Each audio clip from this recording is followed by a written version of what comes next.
Abra sua Bíblia comigo, por favor, no Evangelho de São Mateus, capítulo de número 28. Acompanhem comigo esses dois versículos apenas.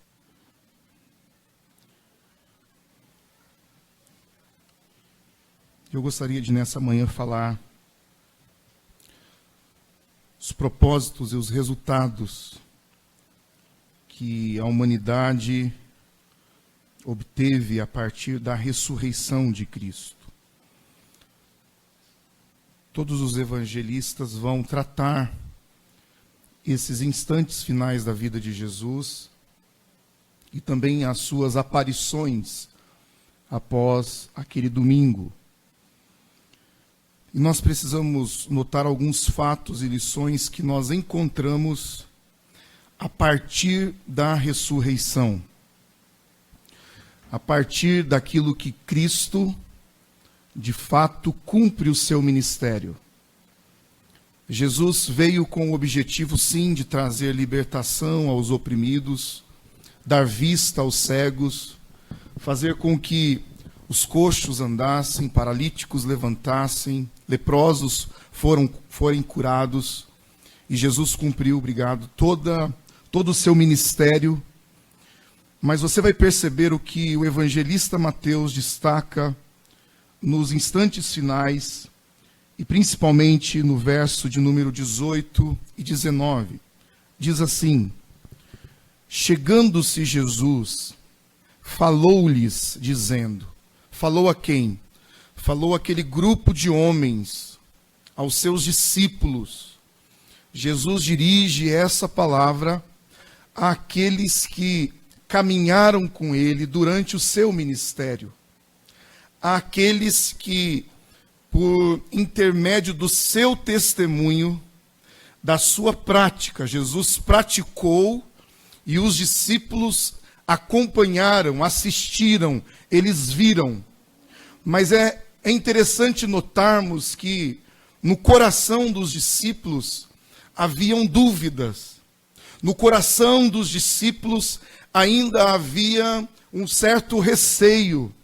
Na vida dos discípulos, mesmo caminhando 3 anos com Jesus, você percebe que nos instantes finais, os discípulos dispersam. A esperança deles é como se eles não acreditassem naquilo que estava acontecendo, e de fato aconteceu. Nós percebemos as atitudes dos discípulos, nós percebemos a negação de Pedro, e nós percebemos que Jesus havia avisado o que iria acontecer.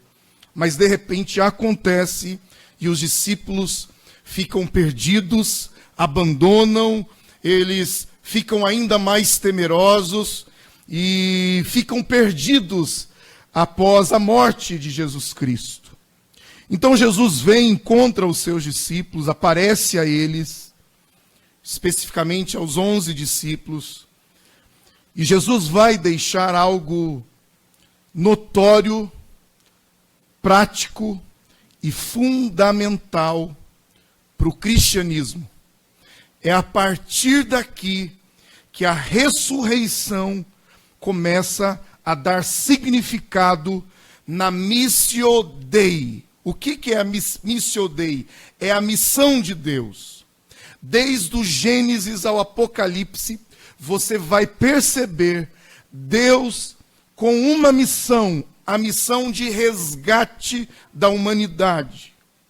Quando o homem peca, quando o homem vira as costas para o seu Criador, nesse exato momento você percebe aquilo que Deus já de antemão havia preparado, porque Apocalipse vai nos dizer, a revelação de Jesus Cristo a João é de que o Cordeiro foi morto antes mesmo da fundação do mundo. A missão de Deus começou na glória, na eternidade. Então não era novidade, Deus não se assustou, Deus não ficou preocupado, mas Deus se entristeceu, porque de fato ele sabia que o homem, ele não queria estar em comunhão com o Criador. Satanás faria de tudo para colocar os seus dedos sujos, para estragar essa relação que nós vemos no Gênesis. Essa relação do chazinho da tarde, essa relação da comunhão de Deus para com o homem. A história passa. Deus levanta os seus homens na história. Mas Jesus vem de fato e é o único que pode cumprir esse plano redentor. E quando Jesus cumpre, ele está chegando aos seus discípulos e dizendo esta mensagem. E esta mensagem também é para mim e para você. Porque quando o Senhor nos chama, ele não nos chama para fazer parte de uma instituição religiosa. Quando Jesus nos chama, ele, por mais que nós fizemos isso nessa manhã, de receber os nossos irmãos como membros dessa denominação, não é isso que Jesus mandou a gente fazer. A missão que Jesus coloca para que nós realizemos é o que ele diz em Mateus 28 e verso 18. Ele disse assim: é-me dado todo o poder nos céus e na terra. Olha, Jesus era o Filho de Deus, Jesus era o dono de todas as coisas, mas o pecado ainda impedia o ser humano da comunhão perfeita e plena com Deus.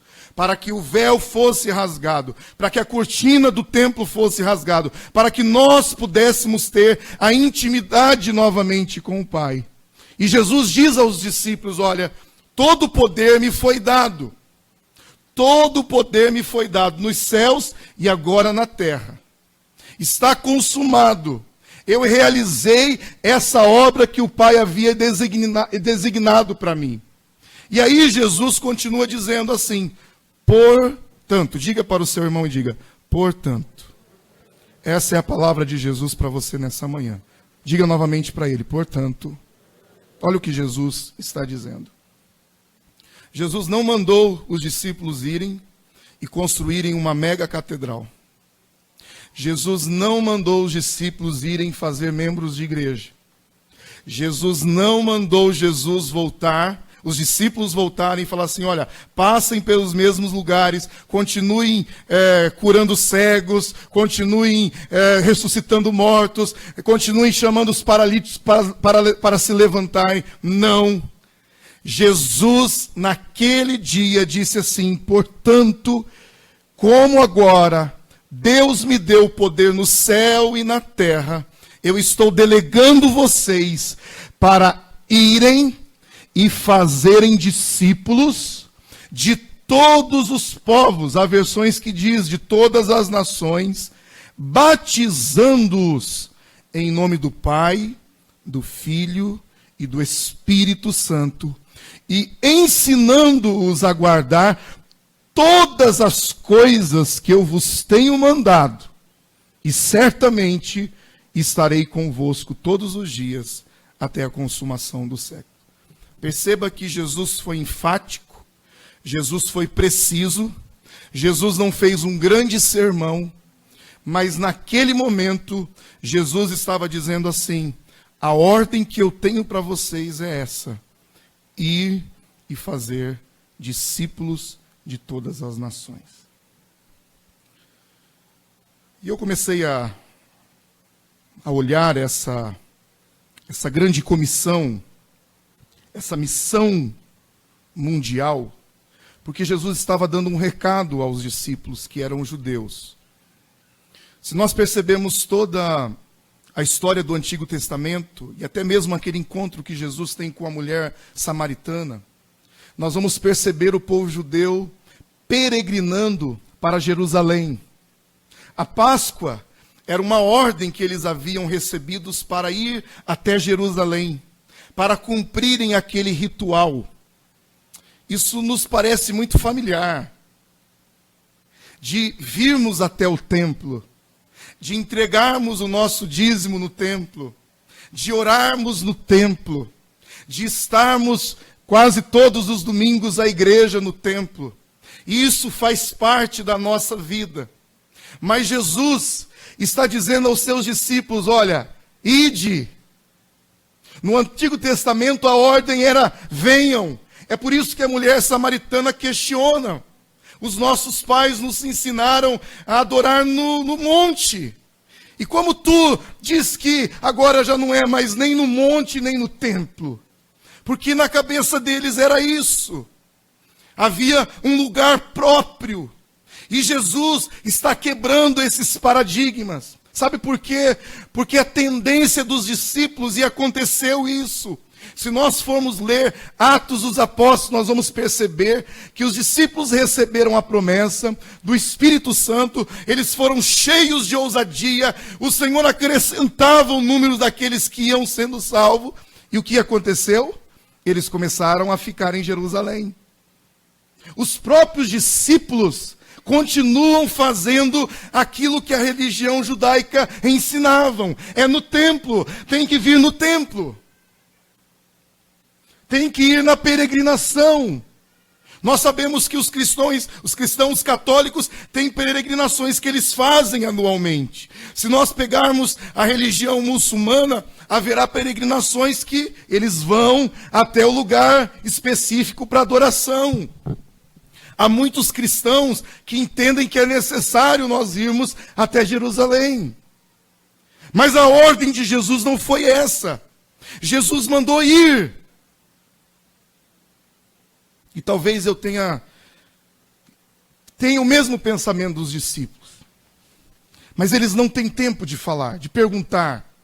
Nós participamos de um congresso o ano passado, se não me falha a memória, e havia um grupo, foi um congresso específico para a liderança pastoral, e há um grupo de teatro, e eles, todo o intervalo de palestras, eles traziam uma mensagem, de uma forma muito engraçada. E eles então encenaram Jesus Cristo nesse exato momento aqui. E aí eles colocaram uma música de um fundo musical angelical. E se eles tivessem tempo para perguntar, aonde nós fazemos discípulos? Nós começamos a fazer discípulos dentro de casa. Os nossos primeiros discípulos são os nossos filhos. Sabe por quê? Porque os nossos filhos reproduzem aquilo que nós somos. Jesus ensinou. Jesus mostrou. Jesus não foi um teórico de sala. Essa é a grande diferença do verdadeiro evangelho. Domingo pela manhã, eu fiz um compromisso da nossa escola dominical ser lá no Parque do Povo, às 8 horas da manhã, com todo mundo vestido de camiseta azul. Porque hoje há, em muitas famílias, crianças que têm autismo. E há famílias que estão precisando da ajuda médica, mas também da ajuda espiritual. E nós queremos ser a igreja que salga Lençóis Paulista. Esses dias atrás, eu não estou falando de política, eu não estou criticando, porque eu sou apolítico em relação a isso. Mas eu vim aqui com a minha família, a dona Marlene estava junto, a gente veio andar com os cachorros aqui na praça. Nessa praça aqui. Uma praça que nós usamos. Nós usamos para as nossas crianças. Nós usamos em momentos da escola dominical. O bairro usa essa cidade. E naquele momento me deu um desejo muito grande de restaurar essa praça. De vir arrumar o alambrado, cortar a grama, limpar as guias, pintar. Aí alguém poderia dizer assim, mas isso é dever do poder público. Não! Se eu posso fazer o bem e eu tenho condição de fazer, por que não fazer? Então, eu prego o evangelho com testemunho da transformação que Cristo fez a partir da minha vida. Agora, como que eu posso ser um cristão se quando eu estou numa roda de pessoas, eu começo a sempre criticar e entrar naquela onda? Sendo que Jesus, a ordem não é um convite nesse momento. Perceba que Jesus convidou os discípulos. Jesus fez um convite para aqueles que queriam segui-los. Ele disse, Se você quiser vir após mim, tome a sua cruz, se você quiser. Agora, para esses 11 discípulos, Jesus dá uma ordem. Jesus não está falando assim, olha, a hora que você tiver um tempo, você vá. Não. Jesus chama os discípulos e diz, olha, a autoridade já foi me dada, nos céus e na terra, e portanto, ide e fazei discípulos de todas as nações. E aí, a garantia de que é capaz, que é possível fazer discípulos, foi a promessa que Jesus nos deu. Ele disse que estaria conosco todos os dias. Então, tem uma boa notícia para dar para você. Você fala assim, mas eu não sei falar de Jesus. Igual o Marquinhos falou, não sei evangelizar. Sabe evangelizar. Todos nós sabemos. Sabe por quê? Porque o Senhor nos deu a autoridade de sermos testemunhas dele. E eu tenho uma outra boa notícia para te dar. Eu ia falar isso na ceia, mas eu já vou falar isso agora. Sabe qual é a boa notícia? É que quem convence o homem do seu pecado e da justiça é o Espírito Santo de Deus. Olha que coisa linda que o Senhor nos deu. A única coisa que ele requer de nós é nós lançarmos a semente da evangelização, a semente de você encontrar uma pessoa na rua e você dar um abraço nela e você dizer, Jesus te ama. Você é especial para o Senhor, essa luta vai passar, há uma solução para o seu problema, talvez o seu casamento esteja dessa maneira, mas há alguém que pode intervir na sua casa, ele mudou a minha história, ele mudou a minha vida, e ele pode fazer isso com você. Vira as costas e vai embora para você ver, essa pessoa vai atrás de você. E às vezes a gente fica com medo, como é que eu vou falar? Ai Jesus, como é que eu... Um dia eu dei muita risada. Nós tivemos uma aula de evangelismo no seminário. Irmãos, mas foi cômico. Foi cômico, porque nós precisávamos encenar uma aula de evangelismo. E aí, um ficou lavando o carro assim, né? Daí o outro ia chegar para evangelizar, né? Aí ele chegou assim e falou, tá lavando o carro? O seminarista perguntou, o outro falou assim, não, tô lavando... Falou outra coisa assim. Aí ele já ficou perdido. Ele já não sabia mais o que falar. Um seminarista se preparando para ser pastor, e aí ele se perdeu completamente. Sabe por quê? Porque a gente acha que nós precisamos nos preparar, que a gente precisa ter cursos, que a gente precisa passar... Não. O Senhor Jesus deu a autoridade, porque ele teve autoridade para ir, e ele disse, ide e fazei discípulos de todas as nações. Discípulo não vai ser seu. E nem ouse fazer discípulo para você. Sabe por quê? Porque a primeira hora que a gente errar, o discípulo vai acompanhar o que a gente fez. Infelizmente, há muitas feridas dentro da igreja, porque as suas lideranças fizeram discípulos para si. Fizeram discípulos para as suas denominações. E quando houve um erro, todo mundo caiu. Todo mundo desanimou. Eu lembro que tenho uma amiga em Apucarana, e o pai dela era um dos grandes advogados de Apucarana, Dr. Deusdério, e um homem muito duro de coração. Porém, ele admirava muito, e a única pessoa que ele gostava de ouvir, e eu recordo que uma vez o reverendo Caio Fábio foi a Apucarana, e ele foi, e nós morávamos perto, e ele comentou muito. Eu lembro até a mensagem que Caio Fábio pregou naquele dia em Apucarana, o cinema lotado, a cidade parou para ouvir aquele homem, e ele pregou sobre a genealogia de Jesus. E eu me recordo do Dr. Deusdério falando sobre a mensagem. Que mensagem linda, que homem inteligente. Mas tempos depois, o reverendo Caio Fábio teve uma queda. Não estou aqui para julgar, porque ainda ouço muitas coisas relevantes da vida daquele homem. Mas eu recordo que o doutor Deusdério, como ele estava seguindo apenas Caio Fábio, ele também desanimou com o cristianismo. Porque ele estava apegado a uma pessoa. Queridos, você não está apegado ao pastor Joézer. Mulher, você não está apegado ao seu esposo. Esposo, você não está apegado à sua esposa. Eu quero te dizer que nessa manhã nós estamos apegados ao Jesus Cristo de Nazaré, aquele que não nos decepcionou e aquele que deixou uma promessa que estaria conosco todos os dias até a consumação dos séculos. Ele nos dará condições. E quando nós pensamos nessa missão, não é a missão de Alto Longá, não é a missão da África, do Haiti. Não é só essa missão, porque às vezes a gente tinha essa ideia de que a missão era só se eu fosse para algum lugar, para eu falar do amor de Cristo naquele lugar. Mas essa missão que Deus confiou a nós é a missão que começa dentro de casa, começa na minha vizinhança, começa no meu trabalho, começa onde eu estiver. Aí você diz assim, mas você não sabe onde eu trabalho.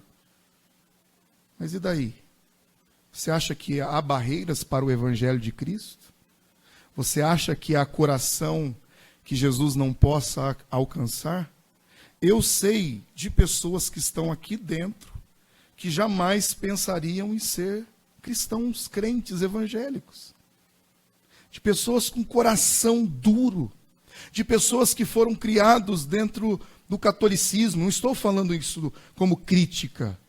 Eu estou dizendo que meu avô era católico, meus pais eram católicos e eu vou morrer católicos. Há muitas pessoas que tinham essas convicções, da mesma maneira que a gente, meus avós eram crentes, meus pais são crentes, eu sou crente e desejo que minha filha seja crente e que o Evangelho continue sobre a vida daqueles que virão após mim. E o que eu gostaria de trazer nessa manhã é que não tenha medo de falar do amor de Cristo. Não tenha medo de ser criticado. Não tenha medo de assumir a sua fé. Sabe por quê? Porque assumindo a sua fé e vindo a perseguição, e é o que acontece em Atos dos Apóstolos. Os discípulos se acomodaram. Os discípulos começaram a olhar apenas o que acontecia dentro da igreja. E aí nós vamos perceber a importância. Eles levantam homens com capacidades, homens anciãos, para serem presbíteros, diáconos. É quando a gente percebe o sistema da igreja funcionando. Mas eles se acomodaram. E nós precisamos entender, queridos irmãos, que não é porque a gente tem uma estrutura boa que Jesus nos chamou para ficar aqui dentro. Não, Jesus nos convida a vir a esse lugar, nos prepararmos, nos alimentarmos, participarmos da comunhão e a obra, a missão de Deus, ela começar após esse trabalho. Ela começar nessa segunda-feira que você vai para o seu serviço. Ela começar nos momentos difíceis de perseguição, porque a igreja em Jerusalém começou a se fechar. E sabe o que Jesus fez para que o evangelho se expandisse? Ele enviou a perseguição. Então a perseguição faz parte da nossa caminhada. Faz parte do evangelho de Cristo se expandir. A gente não tem esse problema. A gente não tem ideia. Eu falei sobre isso na sexta-feira.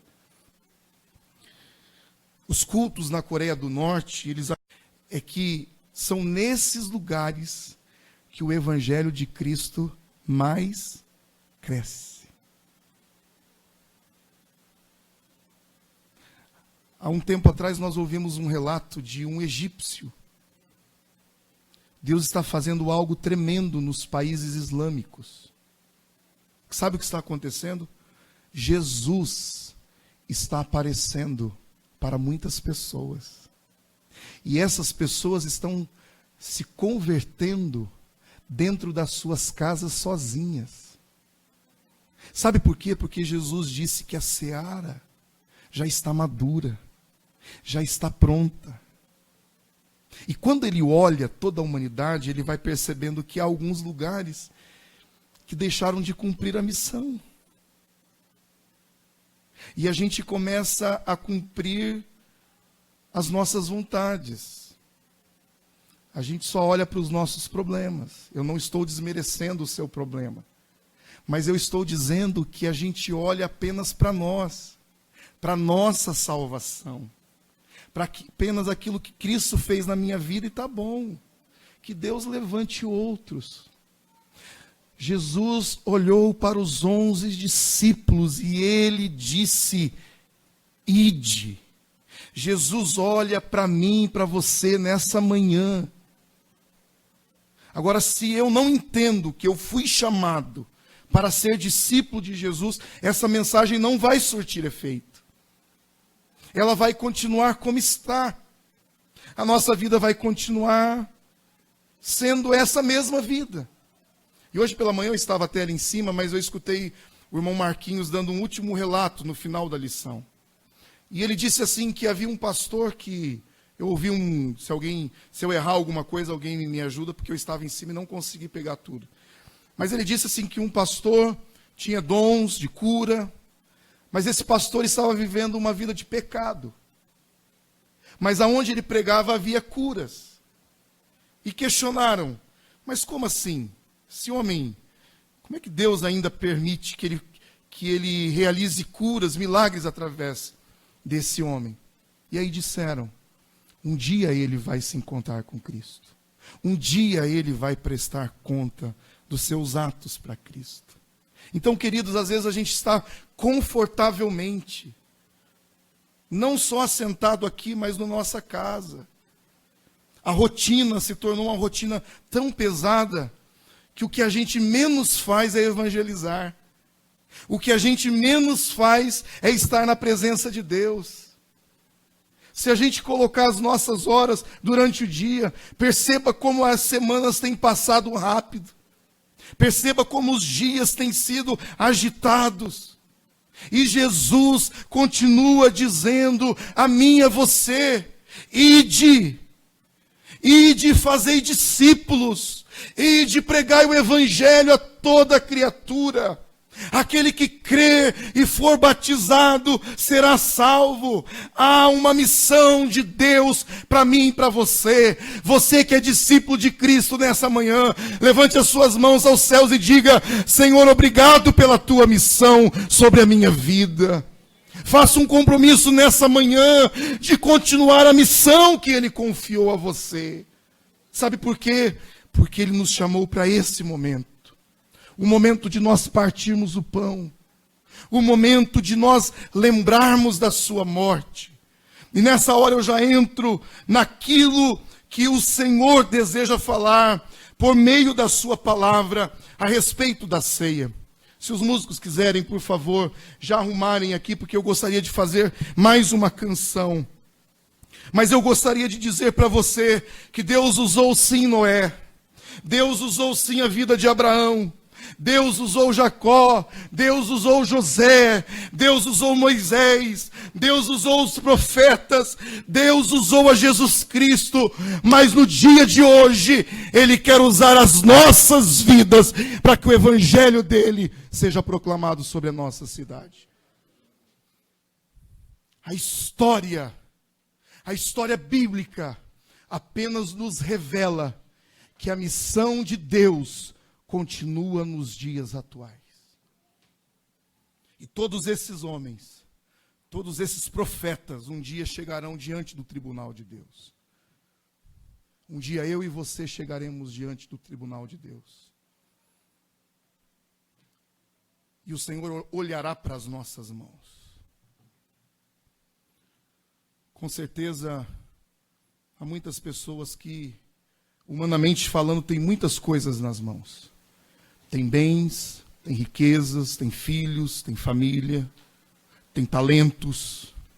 O evangelista Edson diz que o lugar mais rico da face da terra é o cemitério, porque ali estão enterrados as mentes mais brilhantes, os homens talentosos, pintores da antiguidade que deixaram suas obras de artes, mas eles foram embora. E um dia eu e você, se Jesus não voltar, daqui 30, 40, 50, 100 anos, também não estaremos mais aqui. E a minha pergunta é, nós iremos nos apresentar ao Senhor. E o Senhor olhará as nossas mãos, olhará os nossos frutos, olhará a obra que Ele confiou a nós.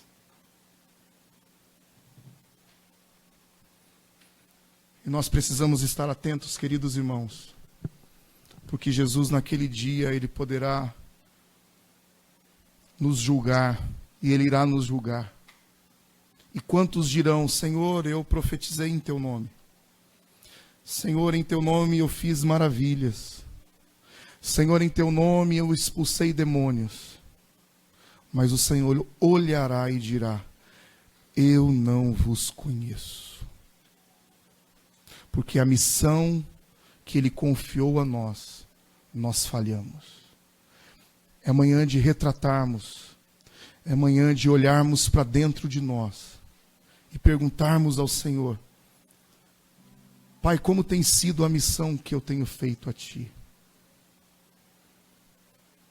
A pergunta é a mim, queridos irmãos. Estava ali em cima com o Márcio e quando o irmão Marquinhos falou isso, o Márcio lembrou um versículo muito importante. Quanto mais é dado, mais é cobrado. Quanto mais o Senhor nos entrega e a gente aceita aquilo, são os talentos.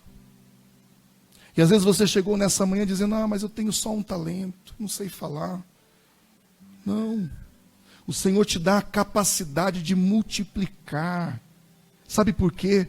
Porque o pouco na mão do nosso Senhor se torna muito. Você é importante para o Senhor. Ele confiou a missão dele a você. E eu queria que você glorificasse ao nome do Senhor Jesus por aquele que Ele confiou fazer em nós. A ressurreição é um chamado a essa comissão. E a primeira lição que eu tiro é que eu creio que o Senhor é Emanuel, Ele é presente nos momentos difíceis. A segunda é que é Ele quem convence. João 16 vai nos dizer que o Espírito Santo é quem vai convencer o homem. E a última lição que eu tiro dessa palavra é que há uma esperança eterna. Que um dia haverá de ser consumado todas as coisas. E as portas do céu estarão abertas para todos os santos, para todos que guardaram o seu azeite. Nessa manhã é manhã de renovarmos o azeite. É manhã de enchermos o nosso cálice e dizermos, Senhor, eu estou preparado para a Tua volta. Se o Senhor voltar hoje, eu estou preparado para encontrar contigo. Eu te convido a ficar em pé nesse momento, em nome de Jesus. Quero convidar todos os presbíteros aqui presentes para nos ajudar. Quero parabenizar os pães. Não sei se aí de cima vai dar para ver bem. Se quiser alguém tirar uma foto aqui. Mas eles fizeram a palavra Jesus com os pães. Está muito lindo, parabéns aos irmãos da diaconia, aqueles que têm nos assistido, nos apoiado. E esse pãozinho aqui, ele, quando o apóstolo Paulo reúne aquela igreja para esse dia, para essa Páscoa, para esse banquete, para essa celebração, o apóstolo Paulo vai nos dizer que Jesus deixou essa palavra. Jesus não disse assim para os seus discípulos na noite da ceia: fazei isso em memória dos meus milagres. Jesus não disse para os discípulos: fazei isso em memória do cego Bartimeu que foi curado.